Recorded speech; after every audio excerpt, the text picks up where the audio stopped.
Fotosintesis adalah pemanfaatan energi cahaya matahari oleh tumbuhan hijau untuk mengubah air dan karbon dioksida menjadi karbohidrat. Proses ini mengubah energi cahaya matahari menjadi energi kimia.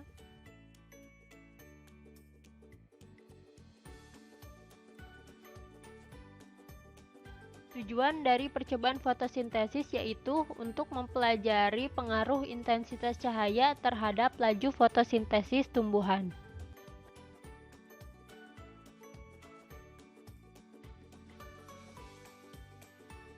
Contoh dari proses fotosintesis yaitu fotosintesis Ingenhousz. Percobaan Ingenhousz adalah sejenis eksperimen untuk menyelidiki proses fotosintesis dan menunjukkan bahwa tanaman ini benar-benar membutuhkan cahaya dan juga menghasilkan oksigen dalam fotosintesis. Alat dan bahannya yaitu air, 4 buah toples, corong kaca, gelas ukur, tanaman hidrilla, dan yang terakhir soda kue atau natrium bikarbonat.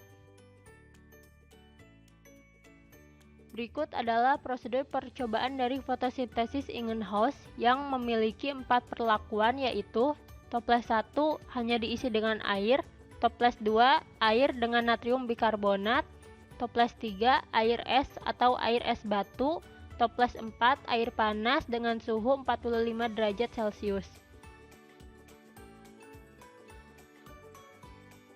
Fotosintesis Ingenhousz. Yang pertama, siapkan alat dan bahan. Selanjutnya, pada botol A, masukkan tanaman hidrilla ke dalam botol A yang akan diisi dengan air sebanyak 3/4 dari botolnya.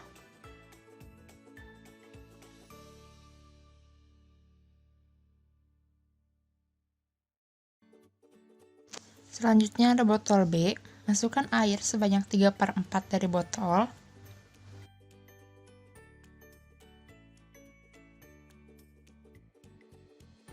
Campurkan dengan sedikit soda kue.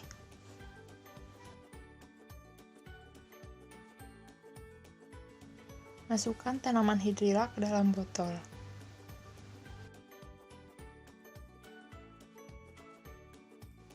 Pada botol C, masukkan tanaman hidrilla, lalu ditambahkan dengan air panas sebanyak 3/4 dari botol.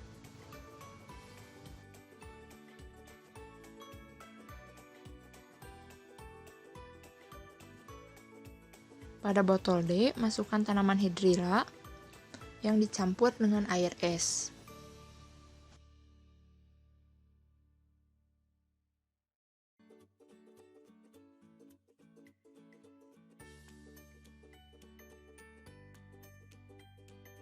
Setelah semua siap, simpan botol-botol ini di bawah sinar matahari. Pada botol A, gelembung mulai berkeluaran yang menempel pada tanaman. Pada botol B, gelembung yang dikeluarkan lebih banyak dari botol A. Pada botol C, hanya ada satu gelembung yang keluar.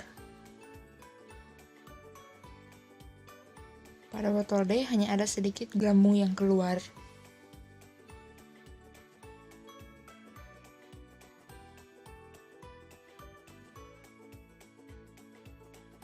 Pada putaran kedua ini, semakin banyak gelembung yang bermunculan.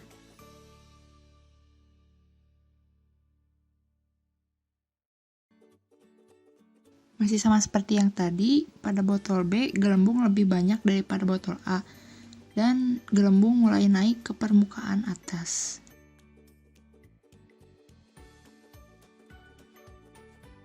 Sedangkan pada botol C, gelembung naik ke permukaan atas botol karena adanya tekanan uap panas. Pada botol D, hanya sedikit gelembung dan menempel pada tanaman hidrilla.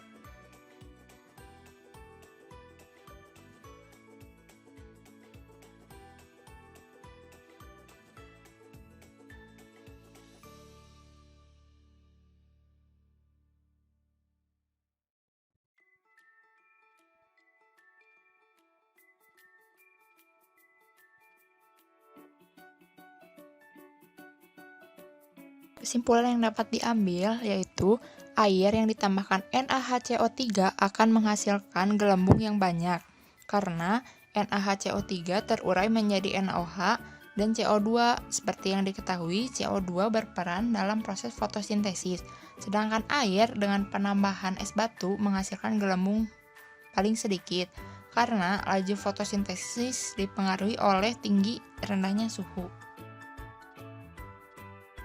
Dari hasil pengamatan menunjukkan bahwa gelembung paling banyak dihasilkan oleh botol B yang mengandung air dan natrium bikarbonat.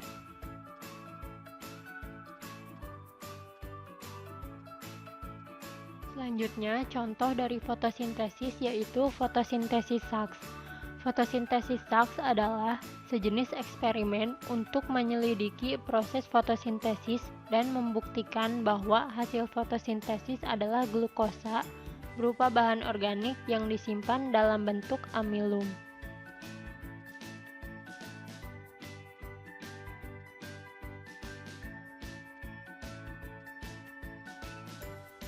Alat dan bahan yang dipakai dalam fotosintesis Sachs yaitu aluminium foil, panci, botol, daun tanaman, lalu alkohol 70% dan yang terakhir betadin.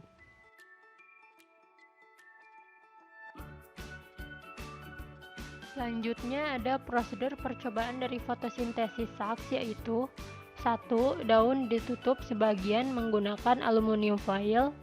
2. Rebus daun. 3. Rendam daun hasil rebusan menggunakan alkohol dan tunggu beberapa menit hingga klorofil larut. Dan yang terakhir, ambil daun tersebut, lalu oleskan menggunakan betadin dan amati perubahan yang terjadi.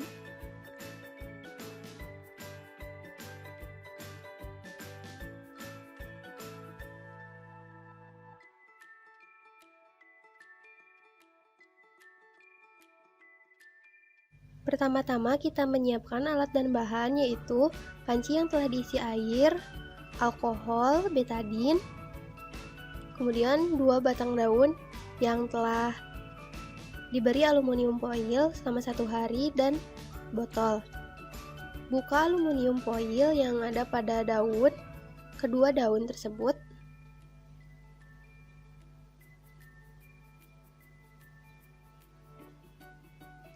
Kemudian masukkan daun ke dalam air mendidih. Diamkan selama 10 menit. Kemudian daun yang telah direbus dimasukkan ke dalam air alkohol.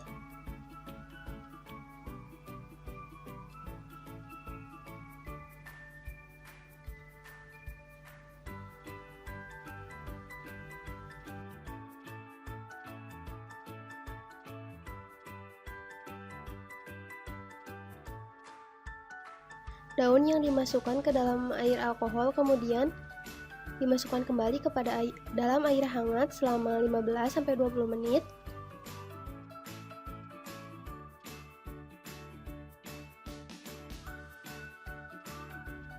Setelah itu simpan daun di atas piring dan tetesi dengan iodin secukupnya.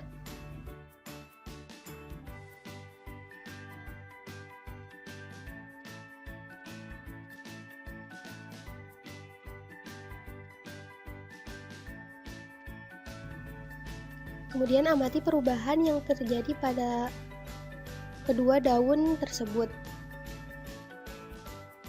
Hasil akhir dari praktikum ini dilihat dari daun yang menjadi sampel, terlihat bintik-bintik hitam, namun tidak secara keseluruhan, hanya bintik-bintik hitam sedikit di bagian daun yang telah melakukan percobaan dan telah ditetesi oleh betadin. Terdapat warna biru kehitaman pada daun yang terbuka dan warna pucat pada daun yang tertutup.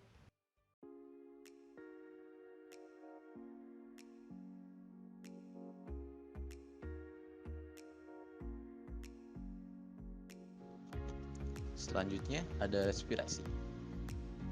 Respirasi adalah proses menghasilkan energi dengan memecah molekul kompleks menjadi molekul yang lebih sederhana. Proses respirasi umumnya memecah molekul gula yang sederhana menjadi karbon dioksida, uap air, dan energi. Faktor yang berpengaruh dalam respirasi ini adalah suhu udara, karena proses ini bergantung pada oksigen.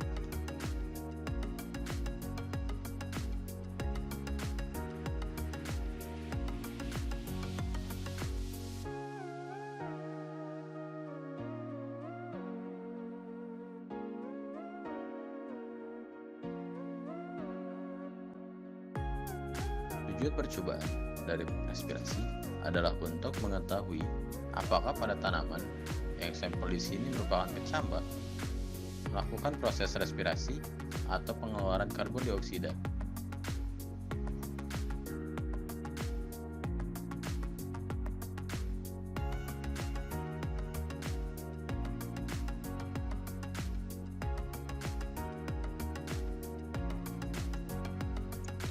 Alat dan bahan dari percobaan respirasi yang pertama ada 3 gelas bening, benang, gunting, garpu, kasa, aluminium foil, karet, kecambah, serta air.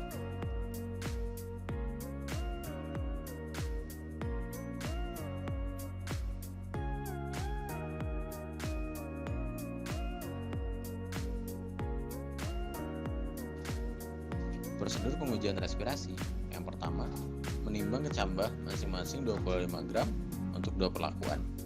Lalu kemudian dibungkus dengan kain kasa dan ikat dengan benang atau tali. Dengan perlakuan sebagai berikut. Kecambah pertama tanpa direbus, kecambah kedua direbus. Lalu kedua, siapkan 3 buah botol atau toples. Lalu kemudian masing-masing botol diisi dengan air. Ketiga, bungkusan kecambah dimasukkan pada toples yang sudah berisi air dengan cara digantungkan pada permukaan atas gelas. 4. Tutup rapat gelas dengan aluminium foil. Lalu 5. Simpan selama 24 jam pada suhu ruang. Kita siapkan alat dan bahan, ada 3 gelas bening, benang, gunting, garpu, kasa, aluminium foil, dan juga kecambah. Di sini kita memakai 2 perlakuan, ada kecambah yang sudah direbus dan ada kecambah yang tidak direbus. Lanjut ke percobaan, kita isi gelas tadi dengan air secara merata, cukup setengah saja. Kita bungkus kecambah yang belum direbus menggunakan kasa dan diikat dengan benang. Begitu juga dengan kecambah yang sudah direbus, kita bungkus dengan kasa dan diikat dengan benang. Kemudian kecambah tadi kita masukkan ke dalam gelas, jangan sampai terkena air dan kita tutup dengan aluminium foil. Begitu juga dengan kecambah yang belum direbus, kita tutup juga dengan aluminium foil. Dan yang ketiga, kita tidak usah memasukkan kecambah, cukup air saja.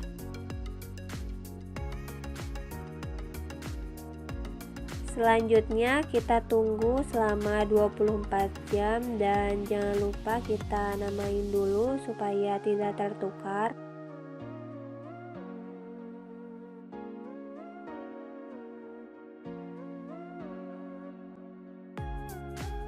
Inilah hasil dari percobaan tadi. Kita sudah menunggu selama 24 jam. Dari percobaan di atas dapat disimpulkan bahwa pada respirasi kecambah menghasilkan CO2.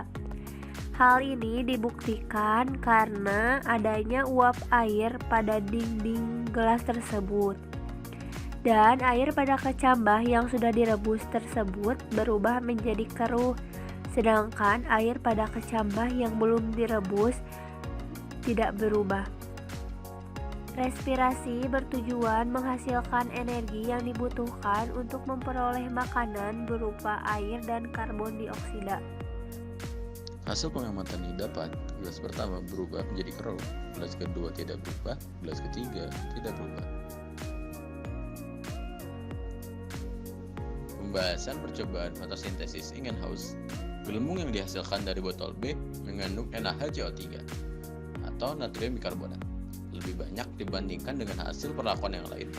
Hal ini dikarenakan natrium bikarbonat berperan sebagai katalisator, di mana ia sebagai sumber dari CO2. Natrium bikarbonat terurai menjadi NaOH dan CO2. Karbon dioksida digunakan dalam fotosintesis CO2 tambah H2O menjadi C6H12O6 atau glukosa ditambah oksigen. Sedangkan botol D menghasilkan gelembung paling sedikit, dikarenakan penurunan laju fotosintesis.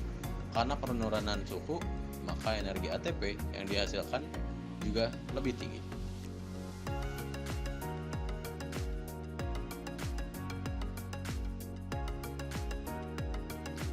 Selanjutnya, pembahasan fotosintesis SARS. Fotosintesis menghasilkan amilum. Buktinya, bagian daun yang tidak terkena cahaya berwarna pucat karena tidak dapat melakukan fotosintesis, sehingga tidak mengandung amilum.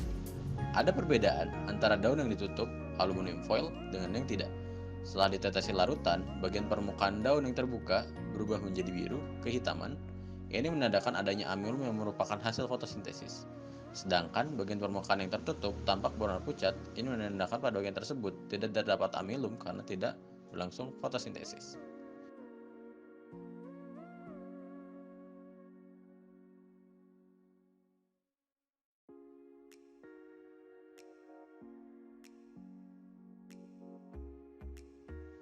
Selanjutnya, pembahasan percobaan respirasi. Perubahan yang terjadi pada gelas yang diberi perlakuan kecambah yang sudah direbus berubah menjadi keruh. Alasannya, karena oksigen yang berada dalam toples terambil oleh kecambah yang sudah direbus. Karena menghasilkan oksigen dari air perebusan, kecambah melakukan proses respirasi. Setelah mengikat oksigen yang berada dalam gelas, kecambah menghasilkan karbon dioksida atau CO2. Sehingga membuat air yang berada pada gelas menjadi keruh. Sedangkan gelas yang tidak memiliki perubahan warna karena tidak memiliki CO2 seperti kecambah yang sudah direbus.